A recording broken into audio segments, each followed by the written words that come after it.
కన్న తల్లి వంశంలో, నేను కన్న తండ్రి వంశంలో, నీ పూర్వపు చరిత్రలో ఎవ్వరిని నిలవబెట్టనంతగా నిన్ను నిలవబెట్టాలని దేవుడు కోరుకున్నాడు. నీ పిల్లలను దేవుడు నిలవబెట్టాలని కోరుకున్నాడు.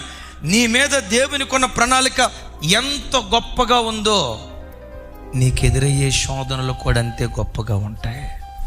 యాకోబుకు పుట్టిన 12 మంది కుమారులు, దేవునికి గొప్ప ప్రణాళిక ఎవరి మీద ఉంది?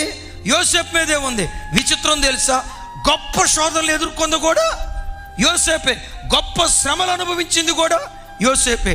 యోసేపు మీద దేవుని కొన్న ప్రణాళిక నెరవేర్చబడకుండా ఉండటానికి సైతాను గాడు పోతీఫర్ రూపంలో యోసేపు దగ్గరికి వచ్చాడు. తమ్ముడు, నా వైపు చూడు.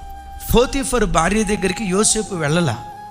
ఆ పోతీఫర్ భార్య యోసేపు దగ్గరికి నడుచుకుంటా వచ్చింది.